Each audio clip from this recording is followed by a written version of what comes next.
राधे राधे दोस्तों, welcome back to the channel again doctor Kamal blogs. और आज हम बात करेंगे पायरिया के बारे में, गम डिसीजेस के बारे में।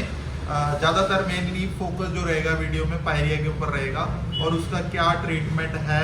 कुछ मैं आपको घरेलू नुस्खे बताऊंगा और कुछ क्लिनिकल जो ट्रीटमेंट होता है, जो डेंटिस्ट करते हैं, डेंटल सर्जन्स करते हैं, उसके बारे में मैं आपको बताऊंगा और क्या क्या चीज़ें आपको ध्यान में रखनी है अगर आपको पायरिया हुआ है।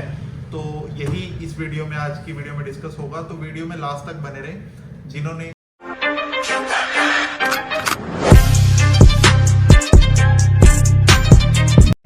चैनल को सब्सक्राइब नहीं किया है चैनल को कर दें सब्सक्राइब, बेल आइकन दबाना ना भूलें ताकि जो भी नोटिफिकेशन है वीडियोस की वो टाइम पे आपको मिलती रहे। तो चलिए स्टार्ट करते हैं आज की वीडियो।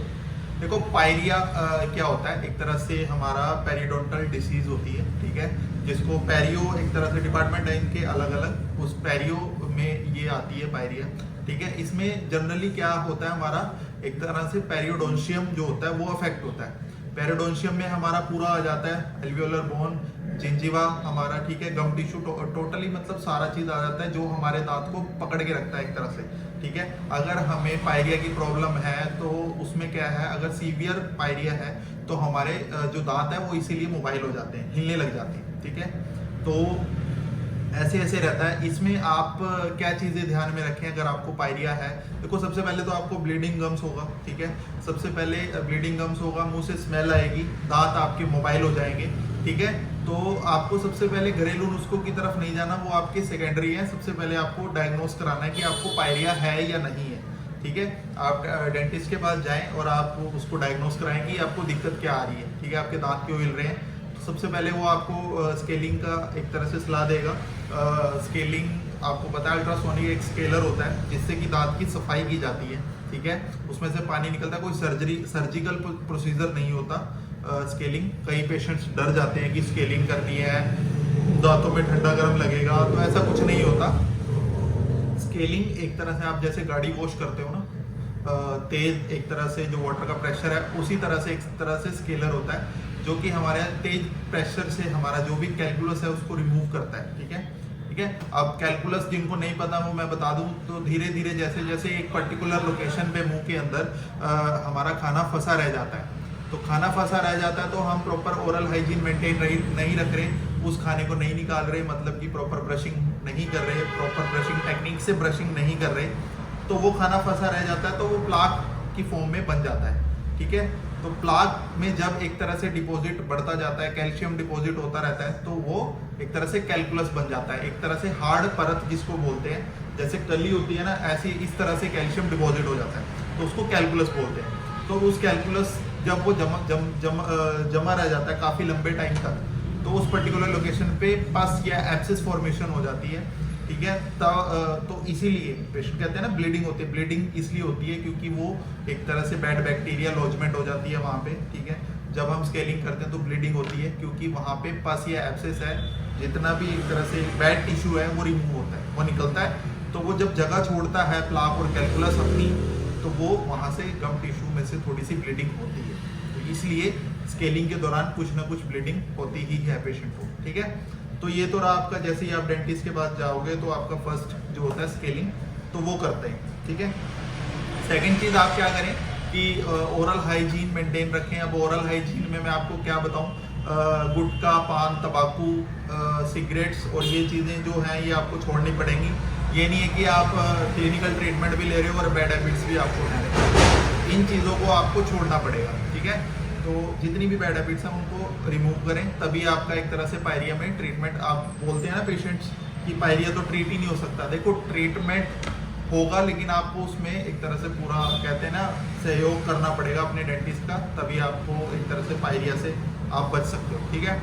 तो रात को सोने से पहले ब्रश करें, प्रॉपर ओरल हाइजीन मेंटेन रखें, ठीक है, और माउथ वॉश करें अच्छा सा, ठीक है। वो डेंटिस्ट आपको बता देगा जैसे जैसे आपकी कंडीशन है उस हिसाब से। थर्ड चीज़ मैं आपको बता दूं, अगर जो दांत मोबाइल हो चुके हैं उनका कुछ नहीं हो सकता, स्प्लिंटिंग वगैरह भी करते हैं पर वो नहीं कामयाब है, क्योंकि वायर वगैरह लगाते हैं, जो ऑर्थोडोंटिक ट्रीटमेंट करते हैं, तो वो किन दांतों पे लगाएंगे, क्योंकि पूरी बोन जो है वो अफेक्टेड है। तो तो इसलिए ऑर्थोडोंटिक ट्रीटमेंट नहीं किया जाता पायरिया के केस में। तो मतलब उन दांतों को जो मोबाइल टीथ हो चुके हैं उनको निकाल दिया जाता है और एक तरह से ब्रिज बना दिया जाता है, ठीक है। ब्रिज बना, तो एक तरह से ब्रिज आपका बना दिया जाता है। तो ब्रिज बनाने के बाद आपका जो दूसरा अफेक्टेड पार्ट है उसका एक तरह से क्लीनिंग कर दी जाती है, एक तरह से प्रिकॉशनरी एक्शन एक तरह से लिया जाता है, ठीक है। अब एक चीज़ और मैं आपको बताऊं, सर्जरी जो होती है, ठीक है, जिंजिवेक्टमी होता है और एक तरह से जिंजिवोप्लास्टी होती है, ठीक है। जिंजिवेक्टमी जिसको बोलते हैं एक तरह से हमारा बैड टिश्यू जितना भी है, अफेक्टेड टिश्यू जिंजाइवा का, उसको रिमूव कर दिया जाता है, ठीक है, सर्जिकल ब्लेड से, ठीक है, ताकि आपका न्यू टिश्यू आए, हेल्दी टिश्यू आए। और जिंजिवोप्लास्टी क्या होता है, एक तरह से आपका जो जिंजिवा है, जो अफेक्टेड जिंजिवा है, उसको रीशेपिंग देते हैं, मतलब दोबारा से जो स्वेलिंग के कारण वो अपनी पर्टिकुलर लोकेशन से इधर उधर मूव हो जाता है स्वेलिंग के कारण, तो उसको रीशेपिंग करते हैं, तो उसको क्या कहते हैं, जिंजिवोप्लास्टी। तो ये दो प्रोसीजर होते हैं। बाकी फ्लैप सर्जरीज भी होती हैं जब ज़्यादा सीवियर एक तरह से पायरिया होता है, ठीक है। बोन ग्राफ्टिंग भी होती है, ठीक है। वो अलग अलग केस पे डिपेंड करता है, जिस हिसाब से आपका डेंटिस्ट आपको बताएगा उस हिसाब से आपका केस फॉलोअप में चलता रहेगा, ठीक है। तो ये है पायरिया। आप सबसे पहले ओरल हाइजीन मेंटेन रखें, बैड हैबिट्स को छोड़ें और अपने डेंटिस्ट के पास जाएं तो प्रॉपर उसका ट्रीटमेंट आप कराएं, तभी आप पायरिया से एक तरह से निकल सकते हो, ठीक है।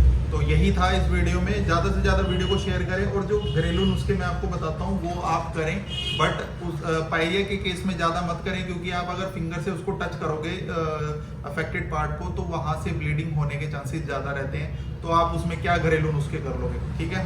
तो सबसे पहले आप डायग्नोस कराएं कि आपको पायरिया है या कुछ और चीज़ है, तो उसके बाद आप जैसे जैसे आपका ट्रीटमेंट चलता रहेगा उसके बाद आप घरेलू नुस्खे यूज़ करें, ताकि फ्यूचर में आपको कोई भी एक तरह से ये चीज़ ना हो। ऑयल पुलिंग जो मैंने आपको बताया वो आप कर सकते हो पायरिया के केस में।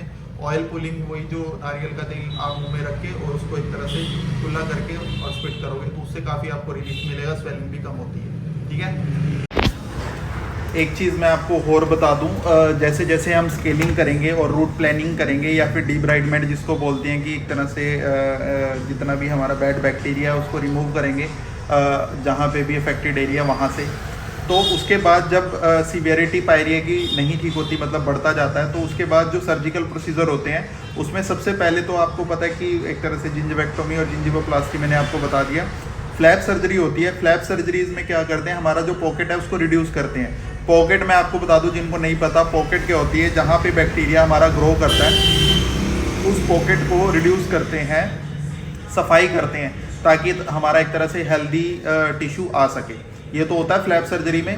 सेकेंड होता है GTR, guided tissue regeneration procedure होता है GTR, एक तरह से पेरियो डिपार्टमेंट में, पेरियोडोंटिक्स में। तो उसमें क्या करते हैं हम GTR में एक तरह से मेम्ब्रेन प्लेस करते हैं दांत के और टिश्यू जो हमारा हमने टिश्यू वहाँ से हटाया है, ठीक है, फ्लैप थोड़ा रेस किया, तो उसके बीच में एक तरह से मेम्ब्रेन बनाते हैं ताकि ब्लड वेसल्स और अच्छा टिश्यू एक तरह से हेल्दी टिश्यू बन सके, ब्लड सप्लाई बढ़ सके, तो उसको वहाँ पे सील कर दिया जाता है एक मेम्ब्रेन लगा के। GTR एक तरह से जो प्रोसीजर होता है उस केस में, ठीक है।